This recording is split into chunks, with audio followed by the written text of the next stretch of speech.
ST 2016. This is interviews, music reviews, and more. This is The Hodder Show.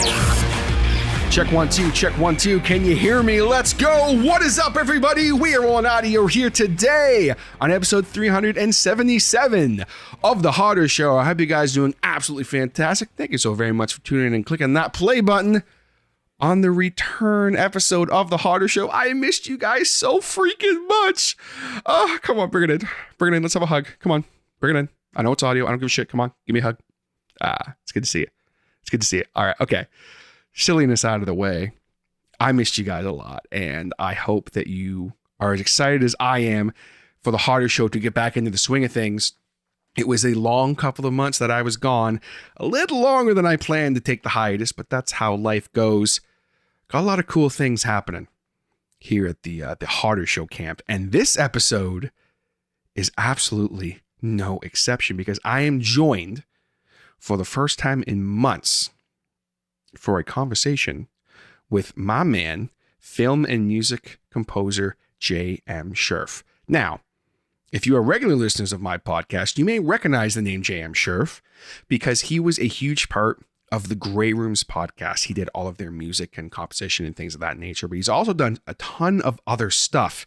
And we have a killer conversation all about that, which I cannot wait for you guys to hear. But before we jump into that, I want to thank everybody for their support over the last couple of months of the show, because the show did not die, which is always exciting when you take a hiatus or time off. It's always the fear that no one's going to care about your show when you're not posting new content. And that wasn't the case. I had some still pretty steady downloads. So just thank you so very much to everybody for all of the support. And if you are listening to this, I just want to let you know that the Hodder Show is now back home on Anchor as its hosting platform. Well, Anchor, formerly known as Anchor, now it's known as Spotify for podcasters. But if you do not listen to the podcast on Spotify and you have any issues with getting any new uploads or anything, just let me know. There may be a little tiny bit of a redirecting process that's going to be happening from Spreaker. But I think everything should be good. If you're hearing this episode, everything should be peachy keen.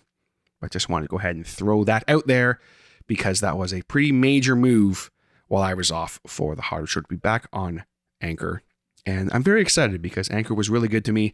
And it was nothing against Anchor when I left. It was just to join the Grey Rooms Productions Network, which did, of course, unfortunately, come to an end. But that's okay. All happy, positive, good things have come from that. And that's actually something we talk a little bit about today with my conversation with JM Scherf, as he was a big part of the Grey Rooms, as well as how he got his start with music, some of his favorite bands, and of course, some other really fun tangents. JM is a wonderful guy, and I had an absolute blast chatting with him. And I hope that you guys have a ton of fun listening to this episode, this return to form. We are back in black here on The Hodder Show, folks, with JM Scherf. Let's get into it. We're here with the metal maestro himself, film and music composer JM Scherf. If you listen to the Grey Rooms podcast, you are super familiar with his work, as well as a ton of other stuff we're going to dive into. You've probably also heard some of his stuff and not really even realized it because he is in the stock music game as well.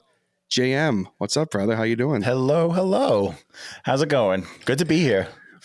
Man, I'm excited to talk to you. I was just saying to you before we started, you're going to be my return episode after taking some time off. So I'm just I am honored. I'm very, very excited to start off. I had a friend of mine say, well, this is almost like your season 2 because you've never that's a long first season. Yeah, it's a long first season, brother. That's about 7 years of season 1. Season 2 is going to be a doozy. Yeah. Starting off season 2 with JM Scherf. What's up? But man, we got so much to talk about. You've done work with some pretty heavy hitters in the world of, composing, but then also obviously, as I mentioned, Grey Rooms stuff. You did all the scoring for the Grey Rooms from what was it, halfway through season 1 to the end? I was in parts of season 1. Yeah. And then took over in season 2, the whole thing. Yeah. And then also, as well as a ton of other stuff. And then also some freaking awesome original music that obviously we're going to talk about because I forgot about that. Yeah, I have been. It's funny. It's like you do so much. You're like, oh yeah, I released an album this year. Like what? Yeah. Mutual Annihilation, which is, brother, when I say I've been playing that on repeat since it came out, I'm not even joking. Like I literally, before I left for my vacation, I made sure I had that downloaded. I downloaded all the Grey Room soundtracks. Like I was like, I'm going to be, my vacation was sponsored by JM Scherf over. Well, that's nice to hear. That's awesome. I love when people listen to my stuff. It's great. Yeah, absolutely. So I got to ask, just to jump in here, what kind of got you started on this journey to be playing music and composing? Like, were you always a big listener of music when you were younger, or did you start off as a musician? Well, I kind of grew up, my family always listened to music. I grew up on like the normal classic rock stuff, Beatles, Beach Boys, Zeppelin, Hendrix, Southern rock stuff, Allman Brothers and Skinner and all that. It was just part of my upbringing, and several family members played instruments. When we had birthday parties, it was a jam, so I was kind of like supposed to learn an instrument, I started playing piano when I was like 10, but I was taking piano lessons. I didn't like it though. I didn't like taking lessons. I didn't like being taught. And when I was about 15, I started teaching myself guitar and became a metalhead. And went from there, Who were some of the metal bands that you were jamming then? Oh, well, in 7th grade, a good friend of mine introduced me to Metallica. And that was right when the Black Album came out. Nice. And so it was from like before that, the heaviest thing I listened to was like Motley Crue, so I went to that, to Metallica, and then I went backwards with Metallica and discovered all like the real thrash stuff, and I got into like Megadeth. I got into Pantera at that time. Who other? Oh, like White Zombie. I love White Zombie. They're like my favorite. I love Rob Zombie and White Zombie, dude. Yeah, I don't know what it is. I love Rob Zombie so much. He can do no wrong in my book. Yeah. So that's like my metal roots. It was like that's like Metallica, Megadeth, White Zombie. Stuff like that. And it was just metal. It was straight up metal. Up through high school into college, I was in a metal band. We did a bunch of originals. I was with them for like 3 years, and then life. I had life happen. I had a kid, got married, got out of bands, and then I just kind of played at home, but always tinkered around with recording. And the first time I was able to put together like a makeshift studio in my basement is when I really started getting into orchestral stuff. So, and also the software was getting better, and this was like 2010. So I would get like orchestral libraries and start like trying to learn how to orchestrate stuff like that. And a lot of YouTube, a lot of like, figuring out how to do it, a lot of listening to stuff, going back to my youth, like John Williams, Alan Silvestri, Back to the Future, Star Wars, like those movies were on repeat, and the soundtracks were very influential to me. Like I could still hear them and feel like I'm a little kid again. And I always, in the back of my mind, I guess I always wanted to do something like that, but never thought it would be possible. Like, oh, I can never orchestrate, or I can never write music for an orchestra. But, I guess you just work at it, and I still have a ways to go. I still have so much to learn, but that's where I ended up right before in that time I started writing stock music, and people were buying it. And I was like, oh, wow, this is great. So I really hunkered down and I tried to get myself on a schedule to learn how to write better and in different genres. Cause the more different stuff you write, the more you put out, the more you sell. And that was going well. And that's actually how Jason discovered me for the Grey Rooms. He heard one of my stock songs online on YouTube. And that's when he approached me about working with the podcast. So, yeah, that was the journey in 3 minutes. Man. The condensed version of the early days of JM Scherf. Yeah. So two things I have to ask. Number one, what was the band called back in the day? What were some of the band names? Well, it was PTS, Providing the Sickness, and we were. That's hard. Yeah. We were like pre new metal. Like when we first got together, we had a DJ, and it was before like Limp Bizkit and like Korn. Really, I mean, Korn was around, but it's before they made it. Before like what was their second album? Not that second album, the third album. The one with like Got the Life and stuff on it. Follow the Leader, was it? Follow the Leader. Yeah, that's it. I'm going to do this a lot where I don't remember names. I will do my best to help. Yeah. It was before Follow the Leader when they really like broke big and it like new metal became mainstream. It was like right before that was my little band. We were like, I can't even describe like the genre because it was like, but I would consider ourselves more like new metal before it was new metal. But that was fun. There were several names for that. I think the original name for PTS was Past That Shit. But I like that, dude. It was, that's new metal for sure. I came in after that though when they renamed it to Providing the Sickness, and it was so fun. It was my first time writing music. Before that, it was just learning and playing, and so that was the first time I started like actually writing was in that band. And it was a blast. It was like just 3 years of just pure fun. It was just, and after that I played in a cover band or two just for fun. Nothing big, no big projects or anything like that. I still love to play, Yeah. I haven't jammed with anyone in a while. And I could definitely, I could see myself getting into a cover band or something again at some point in the future if I ever get, my schedule ever loosens up. Too busy, man. You're too busy. It's good to be busy though. It's good to have all these passions and stuff. But it's like myself. I hadn't jammed with any buddies or whatever in like years.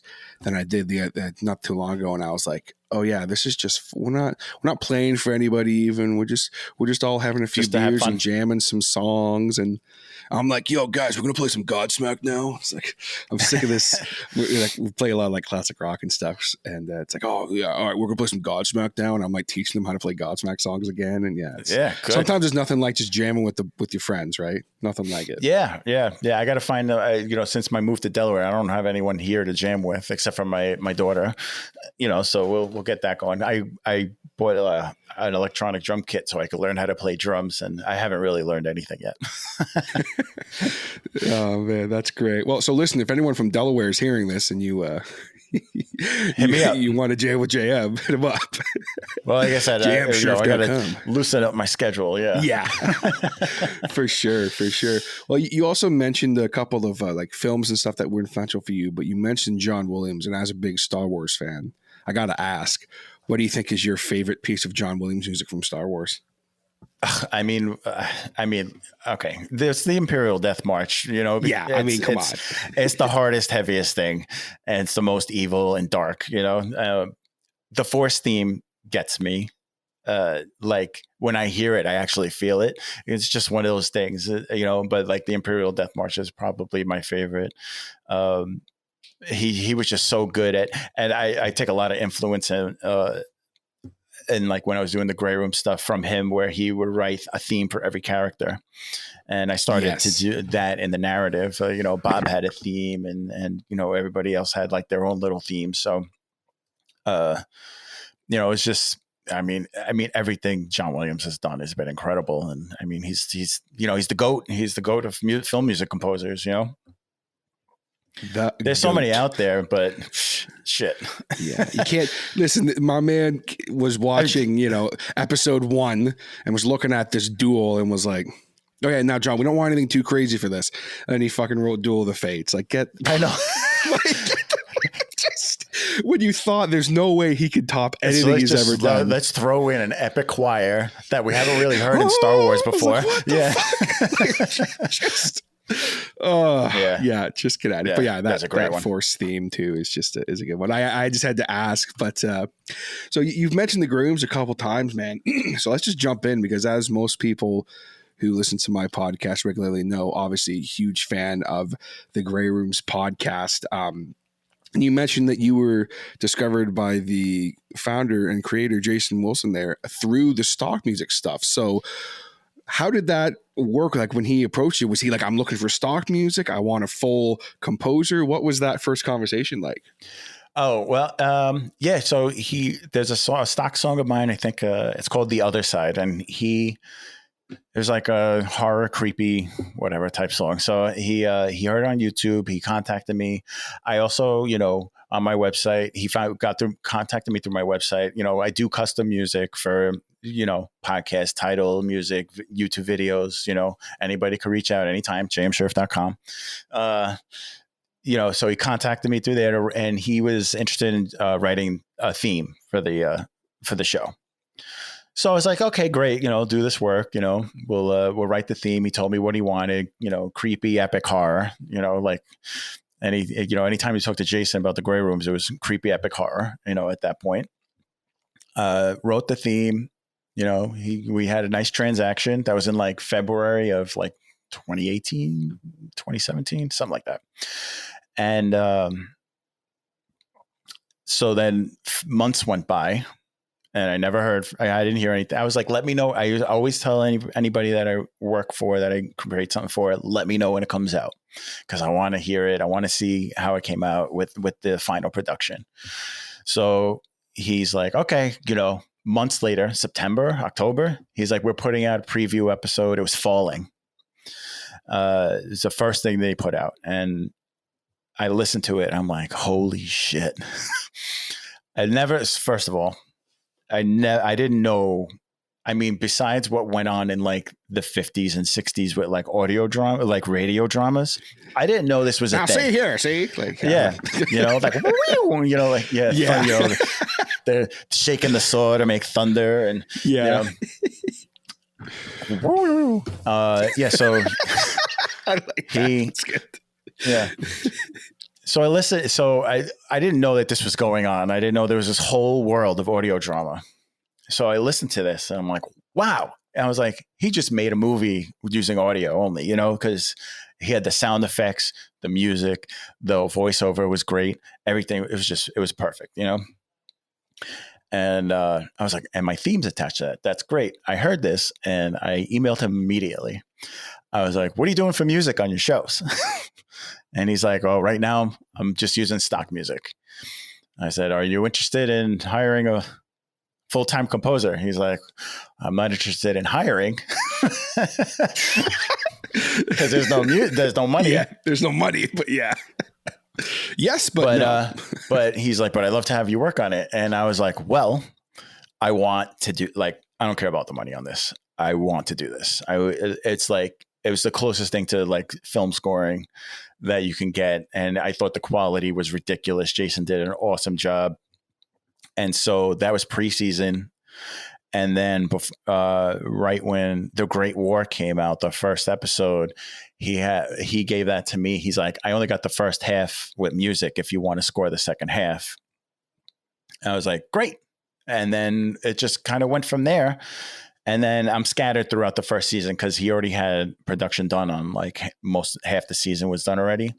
But I think towards the end of the season, I scored like every multiple episodes right till the end. And yeah, that's just kind of how it happened in the beginning. It was, he contacted me, but I went after it after I heard the episode. I was like, this is a project I would love to be included in, and then we started season 2 from like the ground up, like we had our process, and the way I work with Jason is just, we just clicked. And, he didn't even have to like approve the music for me. He would send me the stuff. I would write it. I would send it to him. He'd email me back saying that was some epic shit. We're ready to go. Because in the beginning, I would send him like a draft and say, "How's this?" And he's like, "Yeah, it's fine. It's great." So at that point, he's like, he just trusted me he knew what I was going to do. He knew I'd be able to do it, and he could just pop the music in, do his final leveling, and just post the episode, and it'll be good to go. So like it was just so great having that relationship with him that we, creatively, that we could just, it was like, so we were talking about bands before, and then joining with the Grey Rooms team, and we had all the aspects. We had everybody was involved in the team. like social media, and we had the art and music and everything that was going on. It was the first time I felt like I was in a band again. You know, it was like we had this group and we were creating a product, and it was just such an awesome ride. Something that's fun to hear you talk about. With the theme, something that just was popping in my head, mentioned a minute ago about John Williams, and I made the joke of like, we don't want anything too epic, John, because, and then you come out and say, okay, yeah, I need a creepy intro for my podcast, and then you do. It's like, dude, come on, like what? Like, I just wanted to bring that up.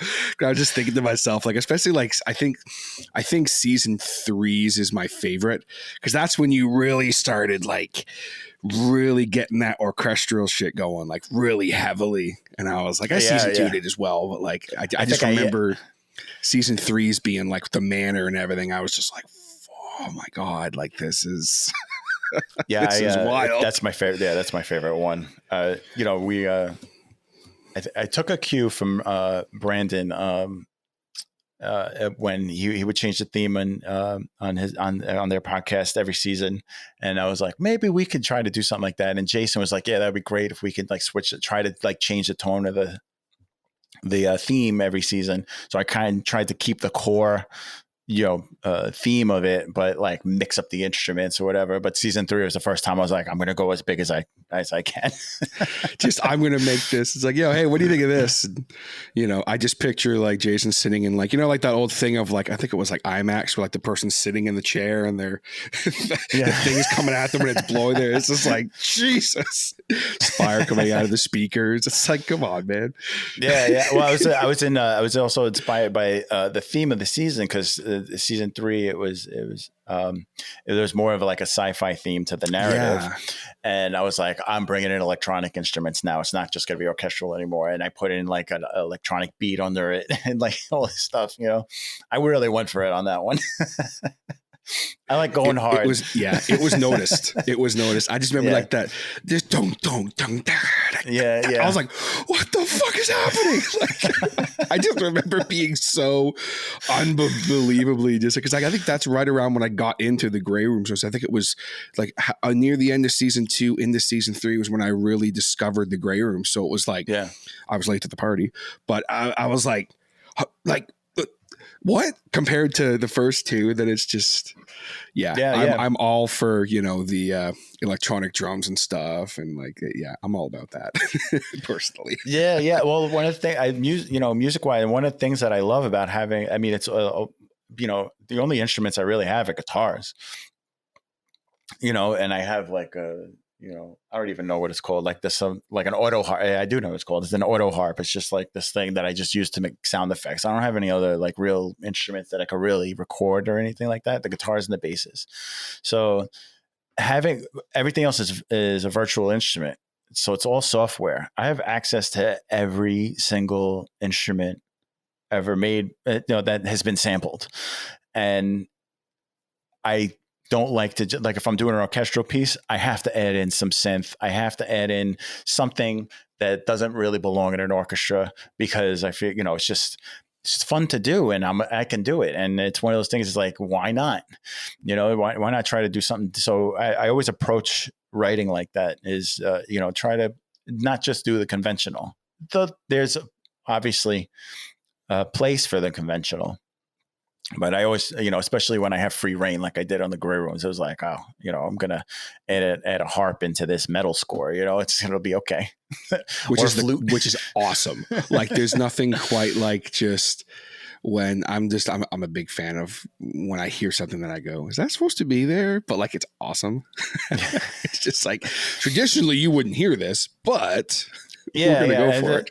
It's kind of the way I piece together the music too, is, it's I've been asked before, it's like, how do you come up with this stuff? And to me, it's like it's a puzzle, especially when I'm working on a score for for this, or a couple of short films that I did. It's like there's a puzzle there. The music is supposed to be in certain spots, and it's supposed to do certain things, and it's just, I just got to figure out what's supposed to be there, and that's kind of how my brain works with that stuff, so I actually have an easier time scoring to something because I have something to work off of. It's when I'm writing just original songs like the stuff on A Mutual Annihilation, where, I mean, I worked on some of those songs for more than 10 years, so it's because I never had a deadline or a final stop or, anything to work off of. It wasn't like here's a 10-minute piece that you got to write music to. It's like, I could go on forever writing this song. I can make it a 20-minute song. So, it's just, I don't know. I just love being creative and just trying everything that I can, however I can. Just finding I think this should go here. And I think that's something that for somebody who I've always been like, I'll hear stuff, but I've never been able to pull it out of my head and put it on paper. When it comes to music, like I'm right now, like I mentioned, I'm working on a new podcast, and like the friend of mine who's helping me out with some music, like I'll be like, okay, so like I need this. And he'll kind of look at me and be like, okay, I think I know what you're saying. Cause like he knows how to communicate with me. So it's like, yeah, you're thinking this. And I'm like, yeah, but like, can we make that like more like, like he'll be like, okay, I got you. Like, I get it. Yeah. He says, I'd rather you do that than be like, hey, it needs to be creepy and sound like really lo-fi. It's like, like that's cool. But like, that's when you start. Yeah. But, and then you add all the emphasis after. Yeah. Cause I would think it was hilarious if like, you ever got the episode and, for the Grey Rooms, like Jason was like, okay, so I picture like do it. Like, I don't know why I could, I think that'd be hilarious personally, but yeah. That'd be funny, I remember, we put out like a short, like little video once for New Year's Eve. And Jason, he's like, hey, do you think you could do like a creepy version of Old Lang Syne for the video? I was like, hell yeah. So that's out there somewhere, and it was just like, there was like a woman screaming and there was it was just like mutated chords. And I don't know, I loved it with that stuff. There's something fun being able to just take something that is already been created and just like, let's make it creepy as hell. That's that's an absolute blast. One thing that was really cool that there's so much stuff with the Grey Rooms I want to touch on, but one thing that you did with the Grey Rooms that I thought was just really cool when I became a patron, especially, was you were doing the Dismal Dirge of JM Scherf, which was you basically going through the tracks and explaining kind of where the inspiration came from and things of that nature. Was that something that you had an idea to do, or how did that come to be?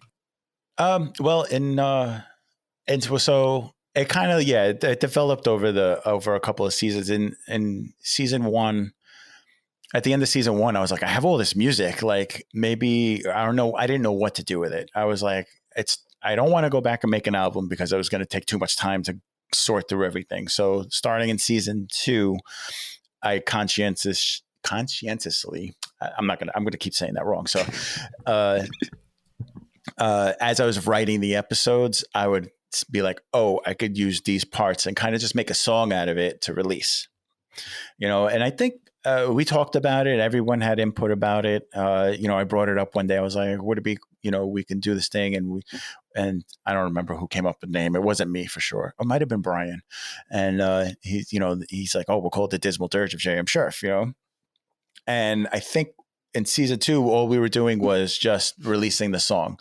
Like I would come in and be like, hey guys, thanks for contributing to Patreon. Here's the song from this episode. And that's here's this song I made. Here's the song I made for the episode. And it would be like, like just like a condensed, like kind of like rearranged version of the score, where I would just kind of like, it wouldn't be a 40-minute score. It would be, I would condense it down to 5 minutes and try to get all the best parts of it. So I did that for season 2. I made an album out of it. It's out there in the world on all the streaming services and everything. Season 3, it was kind of the same thing. I think I spoke about it a little more, and I put a little more care into it because people were coming back with some feedback about it, saying how much they liked the dirge, and I was like, maybe how I'm going to make this more interesting. And also, I was getting, I'm okay. You might not know this, but I don't really like to talk. I'm not a big talker. When I get on these things, apparently I talk, but I wanted to also start practicing and talking through a microphone, doing podcasts, like trying to develop this, this other part of it. So, because I was very uncomfortable. I hate public speaking. I hate my voice, all that stuff, So, but by the time we got to season 4, I'm like, I'm going to rip these tracks apart and I'm going to talk about this. I'm going to talk about why I did this. And like, I would really like plan them out, except for like one episode where I didn't get to plan it out, but there was like a thunderstorm. I think I even said that in the episode. I remember that. I think I could hear some lightning, if I'm not mistaken, or some thunder. And I did. It was one of the first ones I did, I think, in this new studio, and it was like, okay, there's a thunderstorm. My power is going to go out. Here's a dismal dirge. Here it is. There it is. All right, here's the music. All right, go. I see. So yeah, but it was fun to do. And there seemed to be interest from the fans for it, and a lot of people have come back afterwards and said, that they really loved it, and it was just fun. It was a fun thing to do, like to just break it down. I never did anything like that before. For someone who was in the in a, not obviously not the audio drama world or anything, but in the podcast world, and who is such a big fan of music and who covers music on the podcast and everything, like, I thought for me, I was like, it was one of my favorite parts of the Grey Rooms, to be honest, because I loved hearing you dissect these tracks, because there's nothing I love more than sitting down. It's one thing I do on the show. I call them album showcases, where I'll sit down with the artist and we'll talk about an overview of the album, and then we'll play the whole album, and then we'll break down each track. And like, I'm not someone who's very articulate when I speak about certain things. So I'll be like, I used to do reviews and I'd be like, oh man, this track is awesome. Like, this riff is awesome. Like, and my old producer used to be like, man, like, I'm going to get you a thesaurus. Cause he's like, you're just, everything's awesome. Everything's awesome and great. And it's, he says, you gotta expand. And I was like, well, like, what do I say about this? It's not my track. Like, I can say, oh, I like this part. I like this. I'm like, but if I have the artist on and have them talk about their art, so to speak, right? Like, I love hearing people, no matter what it is. It's the same reason why I loved Behind the Door so much, right? Yeah. Because it was like, you're hearing the creator talk about their creation, which most people, they want to talk about it because they're so passionate about it. Some people are kind of like uncomfortable. They're like, oh, I'm not that great, whatever, but sometimes it's just awesome to hear that. I definitely have a passion for what I do. Talking about it, like I appreciate when people like say they like my stuff, but I'm always like, no, I really suck. You don't, it's imposter syndrome. It's one of those, it's like, oh, I'm fooling everybody, like, I'm not really, I don't really know what I'm doing, but I don't really think that, I guess. I mean, I do have confidence in my stuff, and I feel like, I can make, when it comes down to it, I could make some quality stuff, I guess, and it's a lot of work. I put so much work into it. If I believe that I'm not any good at it, then why am I even still doing it at this point? Exactly. I think it might be controversial to say, but something I talk about a lot on this podcast is like, I'm a firm believer that if there's something you want to do, regardless of how long it may take or how much you may think you suck at it, number one, you're never going to be as bad as you think you are, because you will always be your own worst critic. And imposter syndrome is a son of a bitch. I've dealt with it myself for years, right? Yeah, but absolutely. As long as you keep pushing and you keep working towards that goal, even if it's 5 minutes a day or whatever of planning or something, keeping to work towards that goal and doing it because you love it. That's the most important thing. But I think having a little bit of imposter syndrome is okay. Just a tiny, tiny little bit to keep you honest, where it's like, okay, I think this is pretty good. I think I'm happy with this. I feel good about this, but then also you release it and it's like, oh, this sucks. Oh no. Oh, what am I doing? Oh, I need to sell all my guitars and never do this again. And then it's like a couple minutes later, you're getting caught. Like, people are like, yo, what is this? This is awesome. And you're like, oh, okay, I got it. Like, it's okay. Yeah. I totally get that. That's why it took me 10 years to release Mutual Annihilation. It had to be perfect. And I still don't think it's perfect. When I heard like I think it was like you released a clip for Mutual Annihilation or something, and I remember seeing it, and I was like, oh, cool, like JM's doing something. Then that was my version of a campaign, like a it was like this 1 is my week stuff. I was releasing every week. I was literally every day I was releasing something until Friday when the album came out. It was fun. And I remember when I heard the clip for Collision, and I heard like a little bit of that breakdown, and I was like, oh, like if something it takes a lot for something to make me if I hit you with the like, it's because I'm not gonna lie, like, because I'm a big fan of like Crowbar and like stuff like that, so like I do really dig that just kind of more slowed down caveman riffage, so like when I heard that, dude, I still say that's one of the heaviest like transitions in a song I've ever heard. Like straight up. I think it's just the coolest transition there. Oh my God. Well, you know what? I take so much inspiration from everybody, from all the metal bands out there. I mean, it's hardly original, but like just let drop like a drop like that. I mean, goddamn, it's one of the best things in music, and it's like, you could feel it. And like, concerts, from when I was a kid going to concerts, I went to a ton of shows between the age of like 18 and 25, and it's like in the pit, just like, here comes the drop, it's like that. Even now when you hear a new song or a new band, I mean, metal, I mean, it's original up to a point. Everybody has their own flair, but it's all the same shit. It's all palm muting, heavy notes, and just arranged differently, but it doesn't matter because it's still like you get that groove and that feel. And when there's an awesome breakdown, shit, I mean, there's nothing like it. Yeah, there's nothing like it. You feel it in your chest, it's like, it's like, fuck yeah, you make the face, yeah. when my lip just goes up above almost, my brother-in-law will laugh at me because I was literally like listening to it. You gotta make like just my lips basically touching my nose. It's just like, what are you listening to? It must be heavy. Yeah. Me and my best friend, when we hear a good drop, we look at each other like, this is fucking disgusting.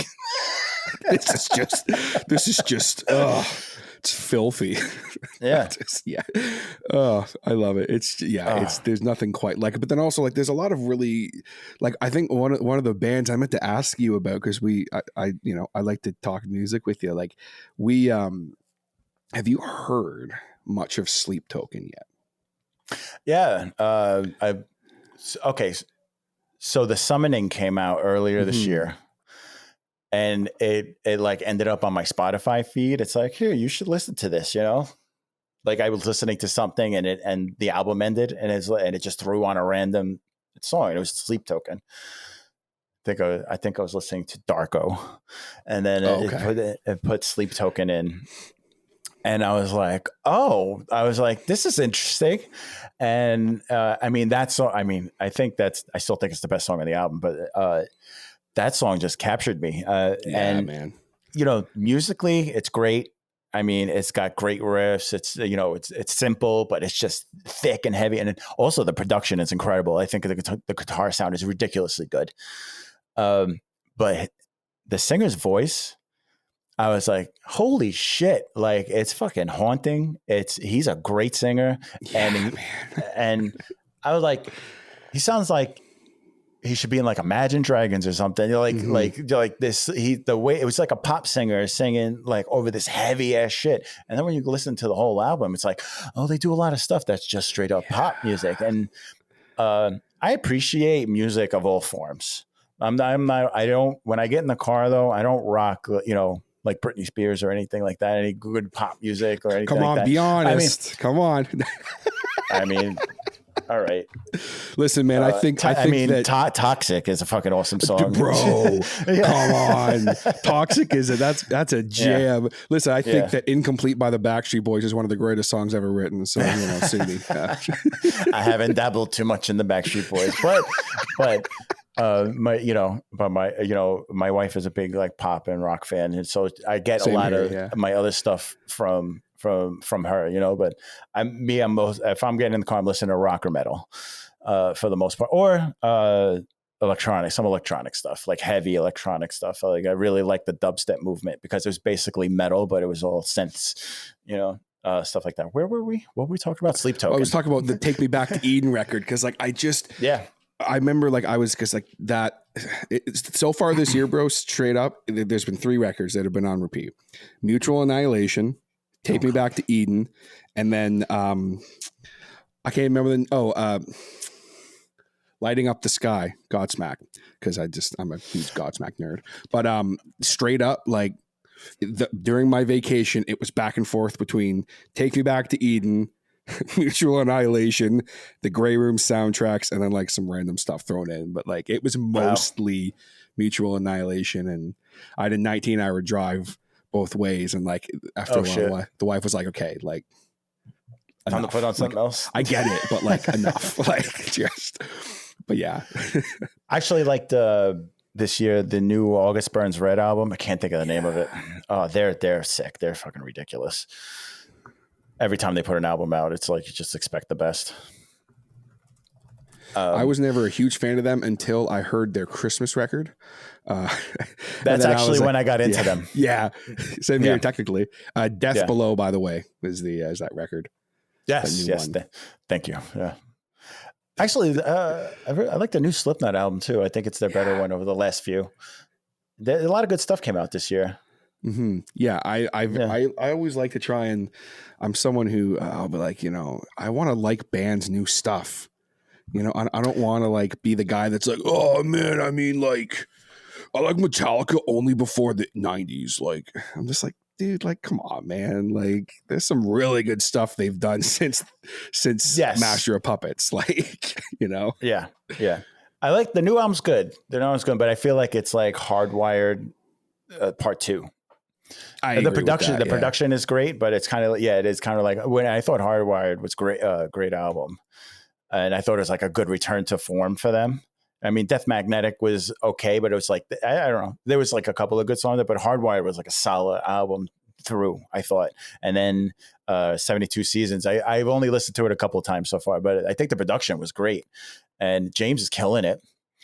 This album, like, I don't know what is he, like 80 now? Like, or something. He's still out there killing it. It's an excellent question. I actually have no idea how old he is. James Hetfield. I mean, I don't think he's 80, but no, he's got to be.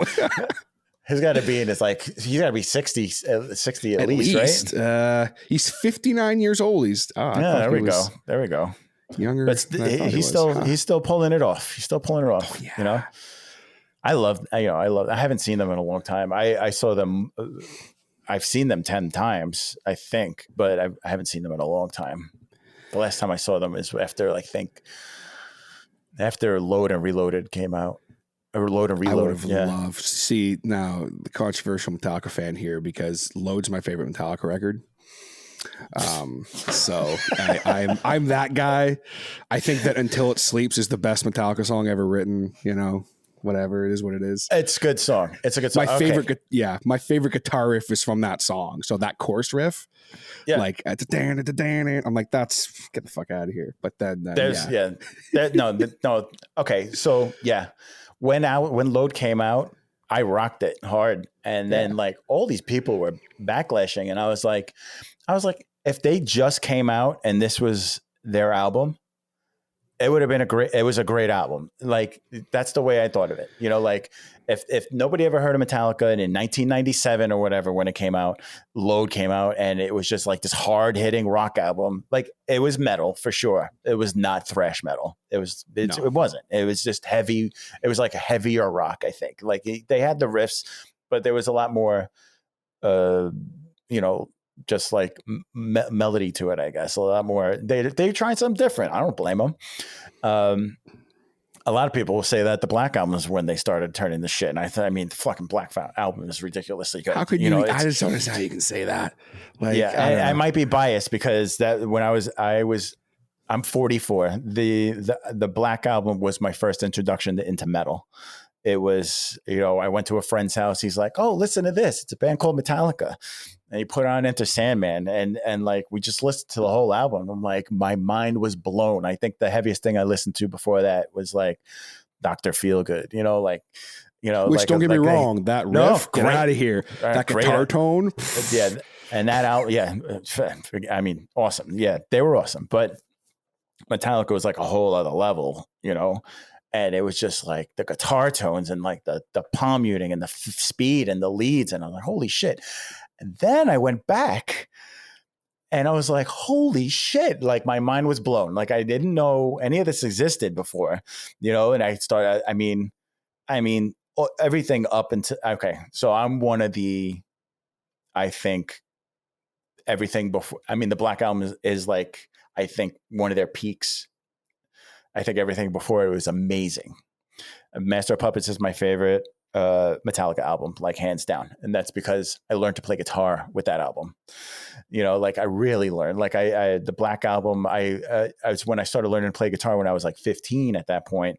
I learned a lot of, I could probably, I don't know if I could, but I could probably go back and play every song. But Master of Puppets is where I actually like got good at playing guitar, so it's like one of those, but like, so that early stuff is definitely, top tier for me. Everything after that, it's enjoyable to listen to, but it's not your favorite. And that's okay. Right. That's, I'm a huge, I'm like Alice in Chains is my favorite band. Right. So like, I love Alice in with Chains. Load and Reload. It's like, that was Metallica kind of sort of playing grunge, right? There's some moments in there, but then also like for me, I heard early Metallica like first record and was like meh, because I was into like the early 2000s hard rock and stuff like that, so I didn't connect with me. And then I saw the music video for King Nothing and I went, who the hell is this? And then at the end I see King Nothing Metallica and I went, huh? Oh, they were. I heard like Whiplash and shit, and I was like, I didn't connect with me. Right now, I love it, but like, so then I heard, what's this? I was like, this is like the heaviest thing I've ever heard. What the hell is this? So, yeah. Oh man, they're a staple in my music upbringing for sure. They are a lot of people. There's a lot of hate from Metallica, but get over it. Metallica is introduced, and the same thing goes for Slipknot. There's a lot of hate for them in the metal community. They have done, Metallica and bands like Slipknot have done more for the metal genre than most other bands because they've expanded it to people. Like people never really heard. Like for me, it was Metallica when I was in college and the first Slipknot album came out. It was like 99. I showed it to my best friend. He wasn't really into, he liked Van Halen, and he was into hip hop and stuff like that. And I was like, oh, Corey Taylor raps on this. You might like this song. And I put on like No Life or something like that and he was like, holy shit. It was like an awakening for him. And now he's like one of the biggest metalheads, and he discovered all these other bands and he introduced me to bands after that, like Opeth, and stuff like that. I want more people to listen to metal. I love when I see people walking down the street and they got a metal t-shirt on. I love it, because that community is awesome. I took my kids to their first metal concert right before the world ended in 2019. I took them to see Slipknot and Gojira opened for them. Gojira's Gojira's. And that was Magma Gojira too. Yeah. It's like, dude, I still think Stranded that's one of the coolest songs I've ever heard in my life. Yeah. Gojira is like top tier, one of my favorite metal bands right now, and they always will. I discovered them. I could go on. They opened up for Lamb of God in like 07 or 08 or something like that. I saw them at like Roseland in New York. And I was like, who is this band? And it just went from there. I'm like a hardcore Gojira fan now. What was I talking about? Oh, so yeah. So I took my kids to their first metal concert, and it was like 3 years ago. So they were like 15 and 18, and they didn't know what to expect. Oh, we're going to a metal show, mosh pits, all that stuff. They didn't expect everybody to be so kind. They didn't expect everybody to be so cool with each other because it's like a family, Because metal back in the day, you went to a metal show, you saw people that you identified with, wearing black t-shirts and, long hair and all that stuff and, earrings and this and that. And, it's like, cause out in rest of the world, there weren't a lot of people like that. But when you went to a metal show, you belonged, you know, and it's just, and everyone respected like that, each other like that. And I don't know how pits are nowadays, but when you used to go in the pit, you fell on the floor, people cleared out to help you get up. It's just, you know, so it was always a positive experience. I couldn't wait to show my kids that. And it, you know, they didn't disappoint. It was, you know, the crowd was awesome. It's something that I think, no, that's all good, brother. That's it. I think it's so cool because I feel a lot of the same way. Like there's still so much love in that community. And one thing that's really interesting that we're seeing is, you know, there are certain bands, like one band, they're called Bad Omens, and they're kind of blowing up right now. And they're an interesting band because they basically have a pop singer who can also scream playing over metal. Right. Yeah. So their song Just Pretend is like fucking huge and it's all over TikTok and everything. So there was a video of them at a show, and the singer, he stopped the show and he said, listen to me very carefully. I'm totally paraphrasing, but he said, look, there's a lot of people here right now who have never been to a show before. They're here from TikTok. Yeah. He went right. And basically the whole crowd went, yeah. Like, he's like, okay. Yeah. There's also a lot of people here who think that's bullshit. Yeah. He says, I'm going to tell you why that's silly. He says, how do you think, what do you think is going to happen to this industry if we don't keep growing? Right? Like, what do you think? These people here heard us on TikTok, went, yeah, that shit slaps, looked us up, bought the record or downloaded the record, then bought a ticket and came to see us. He says, they are one of us. So if you see them fall down or you say anything like that, you pick them up, you help them. He says, that's what this community is supposed to be about. No bullshit. Like, he made this big statement about it. And a couple people were like, yeah, like, you're right. There's nothing I love seeing more than when someone discovers, like, it's like when Post Malone did that song with Ozzy. Like, I remember I talked about it on the podcast because I was pissed that people were bitching about it. Because I'm like, look, people, who's this Ozzy Osbourne guy? Oh, he's going to blow up thanks to Post Malone. And it's like, how do they not know who Ozzy is? And I'm like, you mean the 14-year-old child whose parents never listened to Ozzy or Black Sabbath and don't even know who he is? Like, how are they supposed to, if you don't teach people stuff, how are they supposed to know? So I go, now these kids, exactly. Now they know Bark at the Moon. You know, it's like, like I remember at the time there was a kid at one of the schools I worked at. And he was literally, he came to school one day and he was listening to that song on a speaker. And I was like, oh, are you a Post Malone fan? He was like, oh yeah, like I love Post Malone. And he goes, hey, Mr. Hodder, you're a music guy, right? And I said, yeah. And he goes, who's this Ozzy Osbourne guy? I never heard of him before. So weird. And instead of saying, yeah, it's weird, but like I was taken back, but I was like, this is a, grade 8. Like, how's he supposed to know, right? So I went, hey, go check out go look up Black Sabbath, look up just Ozzy Osbourne on Spotify. I said, you're going to look up No More Tears. You're going to look up Crazy Train. You're going to look up Sabbath, Bloody Sabbath, all that stuff. Same here. And guess what, brother? 2 weeks later, he came to school with an Ozzy Osbourne t-shirt on. Like, just now he's a total metalhead. So like, that's how it starts. So that community can be super, super welcoming. And that's generally been how things are. But at the same time, it's really important to also embrace, changes in the metal community. Like, again, Sleep Token are a great example of that, where a lot of people hate on them. So it's like, oh, well, they're on TikTok and blah, blah. I'm like, dude, who cares? Who cares? That's the way things get around now. It used to be music videos. Now it's TikTok. It is what it is. Well, if you ever dance to your song, you're not a metal band. And I'm like, really? Come on. Like, well, I don't know. Why do you have to label it? They're being fucking creative, and they're doing, and they did something different, and I appreciate that. So I will gladly listen to that. If you do something different, and it's good, I'm in. I'm not going to judge you. I'm not going to say, oh, this shouldn't be metal. Why do you even need to call it metal? Just call them Sleep Token. They're doing their own thing, and they're doing great. I love the whole mask thing, and like, they're fucking creepy. They have a cult behind them. Their fans are like praise that. Oh, I don't think they praise them. I think they praise the God that they're talking about. I don't know. It's almost Sleep Token. The Reddit, the subreddit, and I was like, I don't know what's going on here, so I'm just gonna listen to music and just go. Yeah, same here. I was like, I think it's like a metaphor. They're like talking basically about music. I think it's like as like their god. I don't know. I don't really like dive into it. But then now it's like, now it's like they're writing songs that are like almost just like breakup songs and shit. So I'm like, interesting. Okay. Whereas the old stuff, it's like, oh, this is like. I did go back and listen to the old stuff. Yeah. Some of the old stuff is cool, but that Taking Back the 80s is like, get the fuck out of here. The album, that thing blows everything else they did out of the water. By a lot. And I'm a big fan of, just by what I do, a big fan of good production. And I think that's one of the better produced metal albums that's come out in a long time. Like the sound is ridiculous. It's like they did a great job.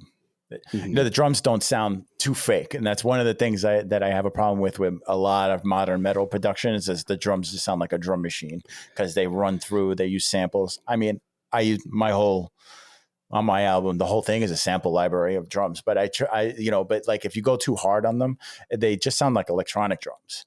You'll hear that a lot, and where the snare sounds exactly the same on every hit. It's like, it's not supposed to be like that,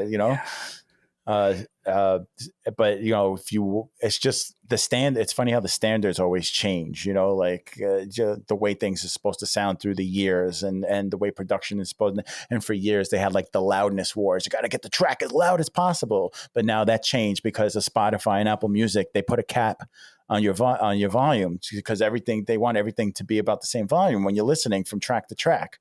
So you submit something to Spotify, if you're peaking at 0 decibels, they're going to knock it down to like, it's not decibels, it's lufs.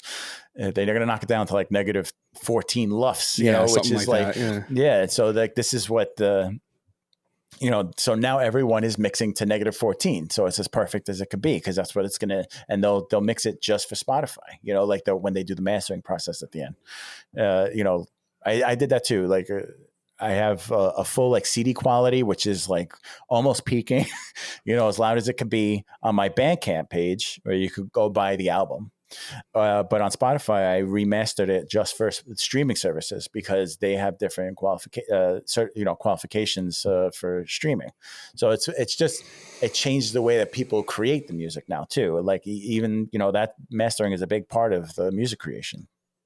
And it's super important. It's something that a lot of people don't take into consideration when they're, like that. I mean, I was a LimeWire kid for a long time, right? Because like that was my generation. We didn't, and then but then once I discovered iTunes and stuff, and I was like, oh, that sounds so much better. Like I can't stand when I listen to a song and the production's crappy for whatever reason. Like it's not because of the artist or ever. It's like, there are some, especially like in my world, like where I'll get sent stuff by bands who are much smaller. That's a lot of what I do. And like, sometimes I'll get sent a demo and I'll be like, oh, fuck yeah, this is cool. And then they'll send me the finished product and I'm like, what the fuck happened? Like, I was like, yo, the person you just paid to produce this ripped you off. So you should, like, there's a lot. Like, this is too loud. There's a lot of overproducing going on. It doesn't need to be that hard. Especially metal. Metal is very difficult to mix because there's so much going on. There's so much gain with the guitars, and you have to like tighten up the guitars with the bass. You should not really hear the bass, but hear it, but you should feel it because it really covers the bottom end. If you solo a guitar tracks, there's no bass in them. That's how you make a good. That's it's just the way the mix works. So when everything comes together, it just sounds thick and full. But a lot of people don't. There's a lot of misinformation about mixing on YouTube when it comes to metal and stuff. And as someone who's self-taught everything, self-taught, I learned a lot from YouTube, but you also learn that there's a lot of people who don't know what they're talking about. Yeah, that's true for my world as well, man. Like the overproduction in the more so like the narration voiceover world, like I'm someone who very much like, I don't want to hear the crispest, cleanest thing, and there's no soul to it. It's very I've been mastering this 5-minute line for 6.5 hours. It's like, what? Yeah, I have 7 different EQs. It's like, what are you doing? let shit breathe. Like, I don't know. I'm very much I'd rather they turn have up the bass. you know, They turn up the bass on their voice. Yeah. So it's like, sound like this. Yeah. Or they'll add the old, on Adobe, I don't know what's called and anything else, but it's like the tube compressor or whatever. So then it sounds like it's being ran through like a voice tube amp or whatever. Like, so it's just like, so anyway, and I'm like, dude, that sounds like trash. What are you doing? Like, there's something to be said for just a nice, clean, well EQ'd voice track, or guitar track or whatever it is. Like, sometimes you don't need to, you know, oh, the snare sounds like trash. Every snare hit needs to sound like this and blah, blah, blah, blah, blah. It's like, just let shit breathe, man. Like, that's how, listen, like, do you think back when Led Zeppelin were recording fucking When the Levee Breaks that John Bonham was worried about this snare sounds like trash. Nah. And there's a reason that's one of like the best drum sounds in the world. Yeah. And I think they recorded that in a house. Yeah.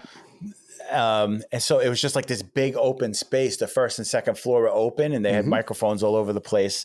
And so they recorded this awesome reverb around the drums and the way they mixed all that together. Fucking amazing. I mean, this is the early 70s. Let me tell you. Okay. I have the best produced rock music is from the 70s.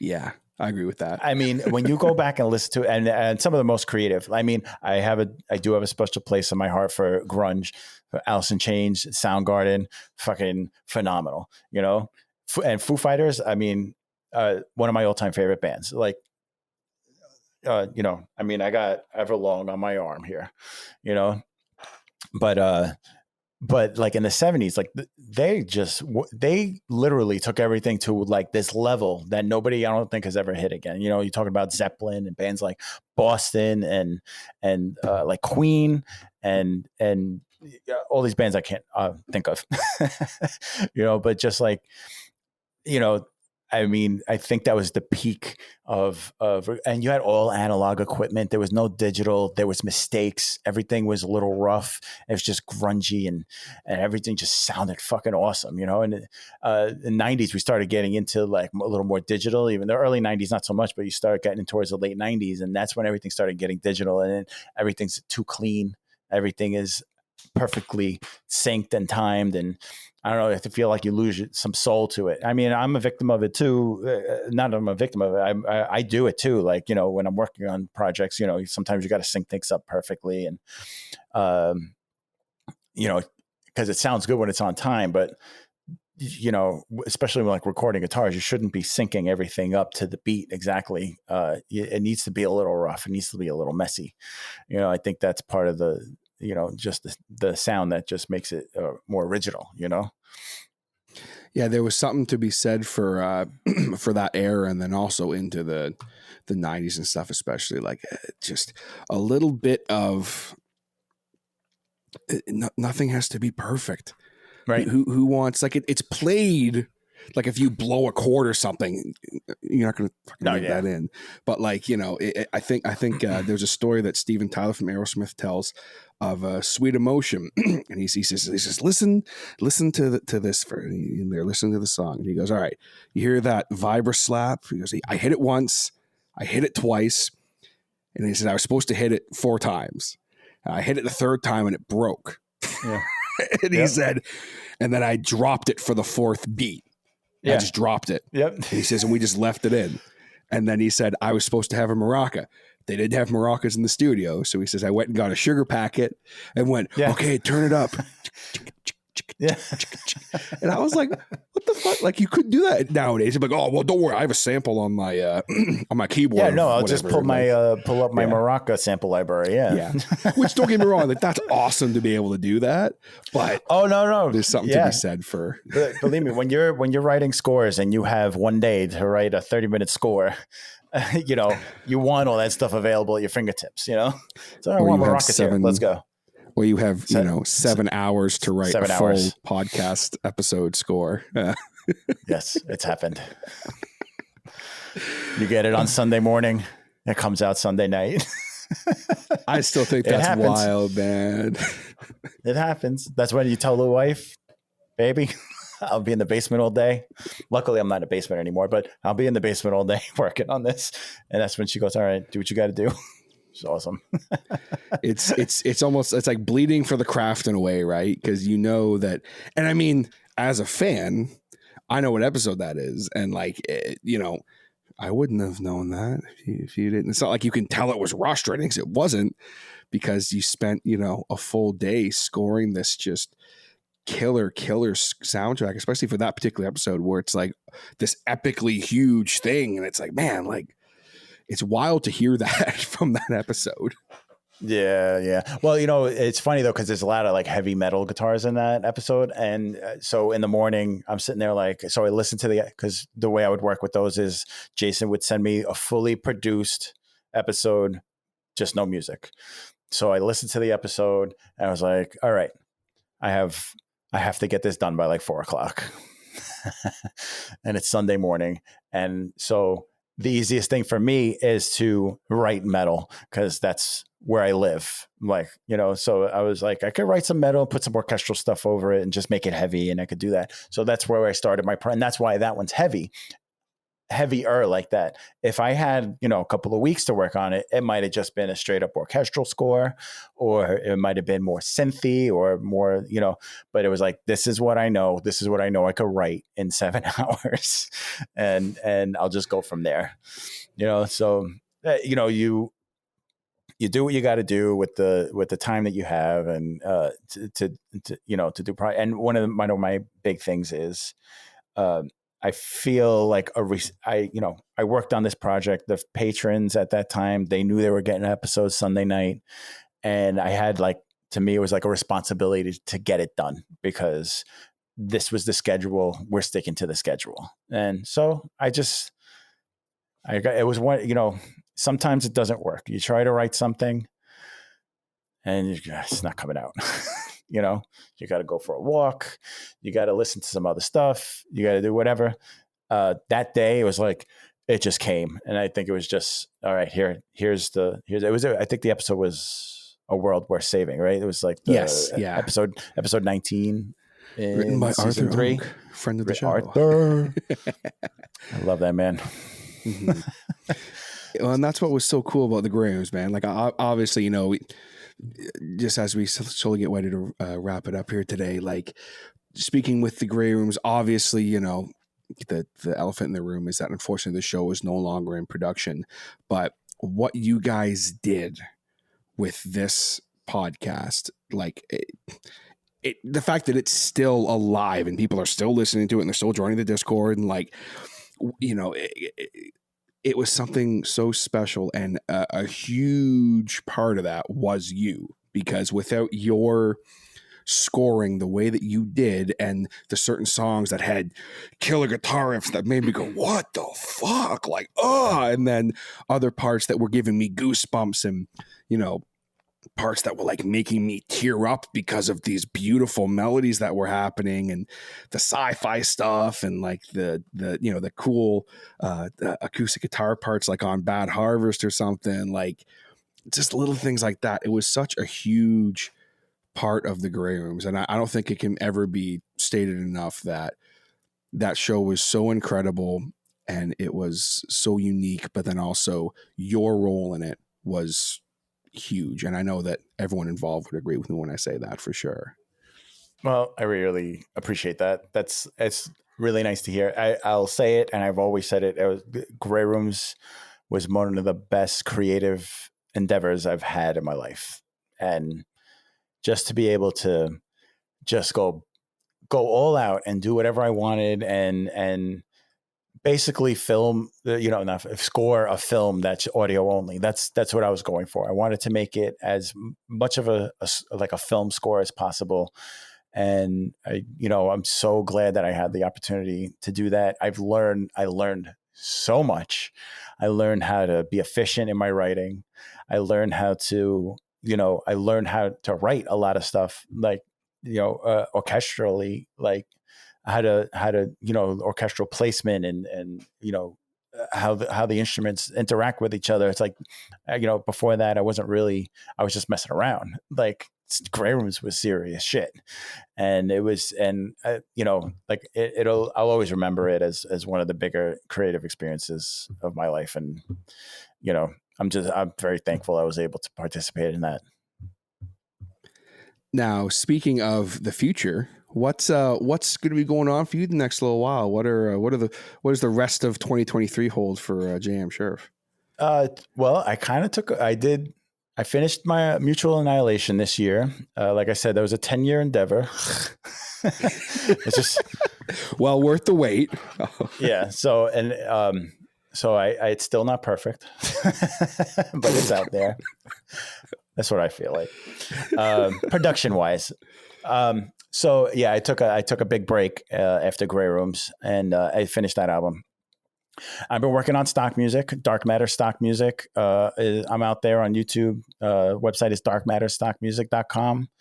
I'm always adding new songs as often as I can. I might be dipping into some Grey Room stuff because it's not being used for anything and it's not really going anywhere else. So I might be taking some inspiration from that stuff. You might have heard some stuff already if you listen to any Dark Matter stuff. Going forward, without saying too much, I am working a little bit with Baseline Feed to work on a couple of things this season. I just started talking to Tanner and the team, and I'm really looking forward to that. And we've already started. Actually, this morning I wrote something and I sent it over to Tanner. I haven't heard back from him yet, but we'll see. I hope he likes it. He's probably just taking it in, man. No one Tanner. He's probably just like, what the fuck? But I'm looking forward to working on in that medium again. You know, great. I can't be as dedicated as I was to like I was with Grey Rooms, where we're putting out like 24, 25 episodes in a season every week, something. But I'm going to be doing a little bit to dip my toe in with Baseline. I'm very excited to work with them. They're an awesome creative team over there. And I've had a couple of Zoom calls with them, and it's Discord calls, and it's I'm really excited to get involved again and to get the writing juices flowing again. So that's one of my next big projects. I'm also going to be working on another metal album that would hopefully come out next summer. Ooh, okay. Yeah. Well, I mean, I'll be looking. Hopefully, it forward won't to be 10 years for that because it's all brand new stuff. I'll wait if I have to another 10 years for Mutual Annihilation 2. Like no. No, actually, no. It's actually a whole different. It's metal, but it's like got a different, it's more of a horror feel than a sci-fi feel. Oh, okay. I mean, hey, yeah. I'm all about that. That's fantastic. I mean, I'm so excited to see you working with the Baseline Feed crew in any capacity. Like, I mean, I can't say enough wonderful things about the whole crew there. I love those guys, and what they're doing there cannot be stated enough how incredible it is that they're giving opportunities to people like myself, where I've always wanted to do this. Well, do it, dummy. Here's a script. Like, let's go. Like, I love that whole hey, you want to be creative? Let's go. You want to be creative? Come on, let's be creative. Just get it. Just do it. It's so much fun. It doesn't have to be perfect. It does, it just people have the passion for it. I'm so happy when there's people like the team over at Baseline that are giving people the opportunity to be creative, and to do something that sounds so good too.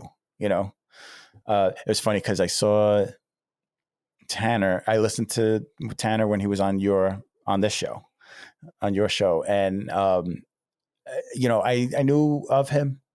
Like in the Discord, I didn't participate in the Grey Rooms Discord too much, but I knew, of Tanner and crew, and I knew, the rumblings in the beginning when they were going to do Baseline Feed, and when that all started, I was like, that's awesome. People going out and doing their thing. And I heard him on your show, and I was like, oh, this guy's pretty great. I like this guy, and then he put out a tweet that said, hey, anybody know how I would go about getting like a music composer? And, my kid Hale was like, sent me the tweet. She's like, you might be interested in this. So I contacted Tanner, and that was a fun talk in the beginning. Because I'm not betraying his trust in saying this, but I mean he's such a huge fan of yours too that like I'm sure he was just like, it's like it was my reaction too. Like I didn't even know JM was available. Like meaning like we're like the kids table, you know what I'm saying?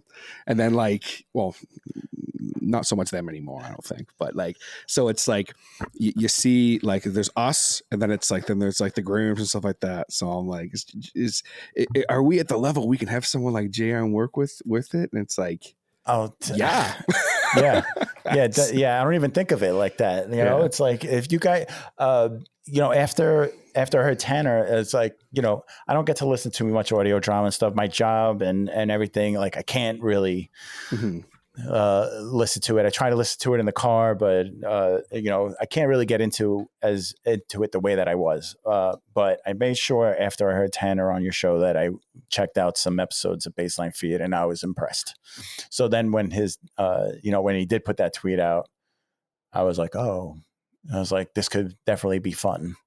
Just to get back into it a little bit. I mean, I would love to work with it. It's a little, I like that I'm going to be working with a new team. It is a little self-serving that I get to write music for some awesome audio drama.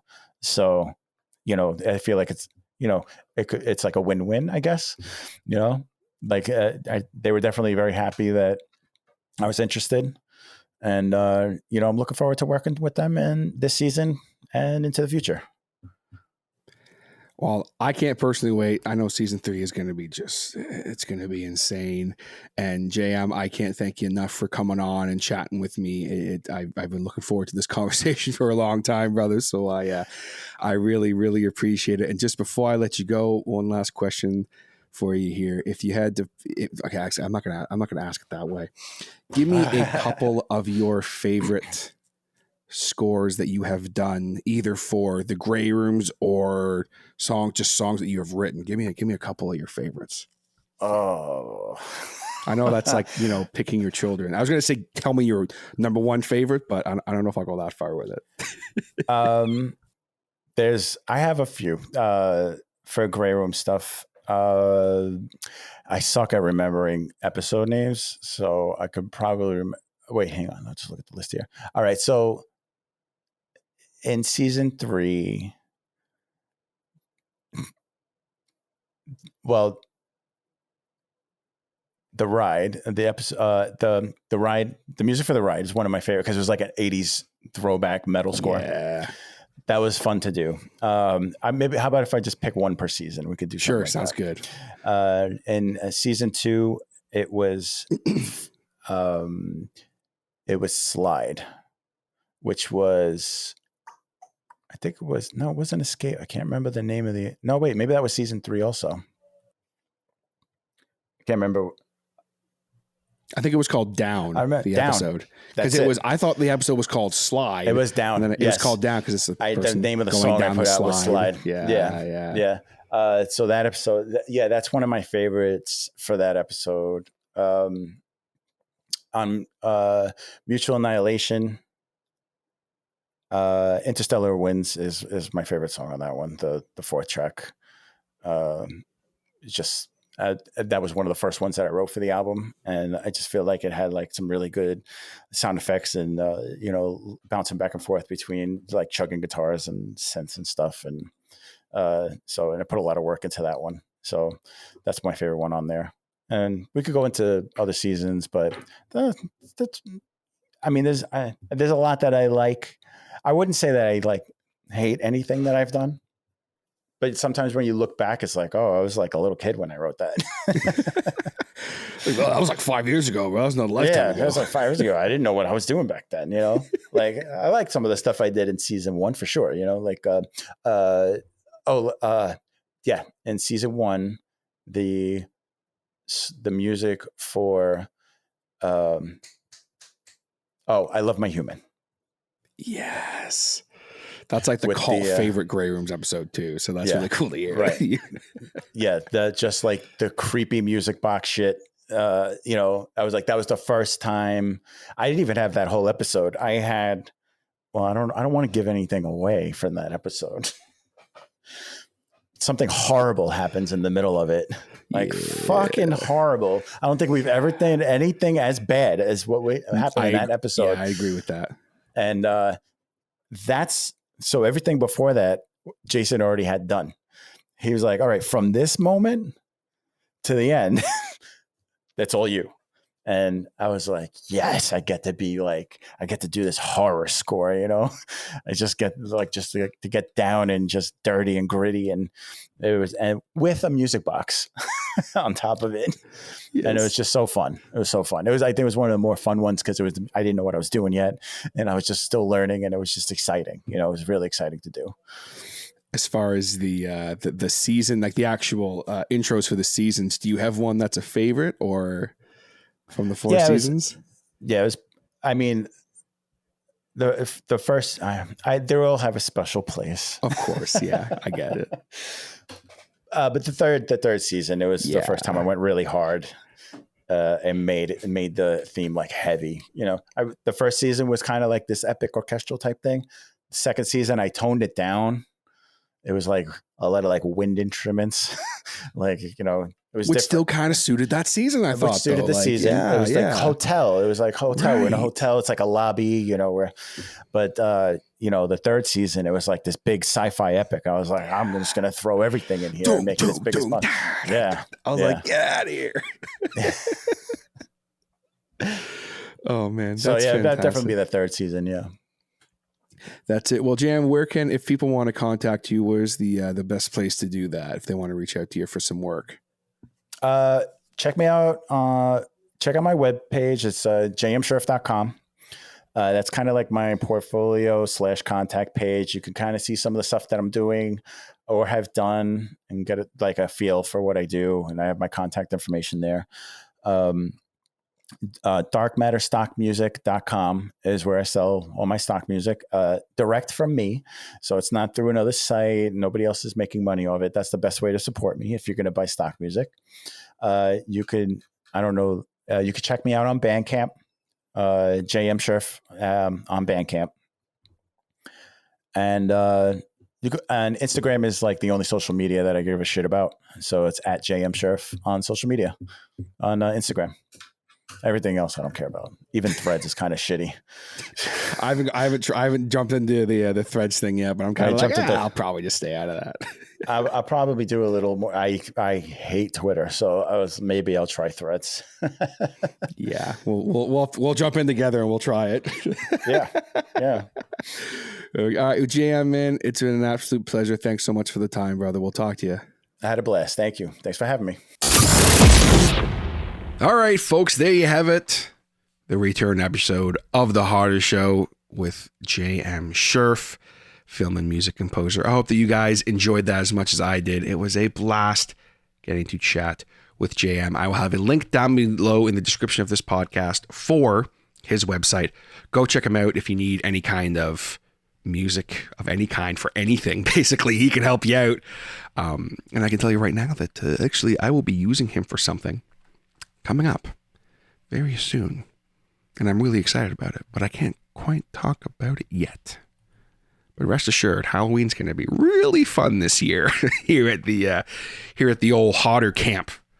So stay tuned for that, and stay tuned here on the Hodder Show, because we got a lot of really fun stuff coming in the next few weeks. We got some other great conversations that are going to be coming your way, as well as some music-related content, some showcases happening.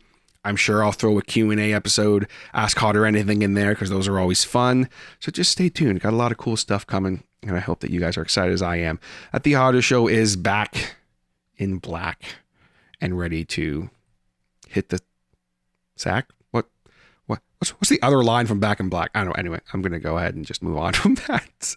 But of course, before I go, I had to take a quick second for the first time in months to give a proper thank you to all of my Patreon supporters, my hotheads. We, of course, have Ronan Komori from Baseline Feed, Wolf Delta Pi from Baseline Feed, Eric Phones, actor extraordinaire, Mike Quintero, CM Peters from Baseline Feed, who you may or may not hear on the show coming up very, very soon. Spoiler alert. Jason Reese from Jaybird Digital Arts. Terry and Janet Hodder, the impromptu creators of this podcast. Brandon Bowden from Bowden Voice. Neil Scrupa from Necrotic Voice. I said neurotic. I fixed it, Neil. Did you hear that, buddy? It's Necrotic Voice, not Neurotic Voice. That's the mistake I always used to make. And of course, last but not least, Mr. Ian Hall. Thank you so much to all of my Patreon supporters for all of the support, especially the last couple of months. There has been content on the Patreon, but as far as the Hodder Show, it's been obviously quiet. So I appreciate y'all. And I haven't been as active on the old Discord as I would have liked over my break. But these things happen in life. I promise I'm going to be around a lot more now. I'm actually going to probably jump on the Discord right after this. So if you are someone who uses Discord, or you would like to use Discord and keep in touch more with what's going on with the podcast, myself, and other projects, consider joining the Hodder Show Discord. If you're not into Discord, check out the Hodder Show on all other social medias. We have Facebook, Instagram, and X. Is that what it's called now? That happened while I was gone. Twitter changed to X randomly. Anyway, whatever. Yeah, X, Twitter, whatever the hell you call it. Shout out to the Musk for randomly making everything X's, but that's another conversation for another time. And if you would like to come on the show, or you have something you want to ask me, or something you want to talk about, or you want to submit a question for a Ask Hodder Anything Q&A episode, or anything at all like that, or you just want to pay me a compliment, or not a compliment, whatever, I'll take anything. Hit me up anytime at thehoddershow@gmail.com. That is thehoddershow@gmail.com. And with that, we are ready to roll out here today. Thank you guys so very much for tuning in, and I will catch you next time right here on The Hodder Show. Take it easy, guys.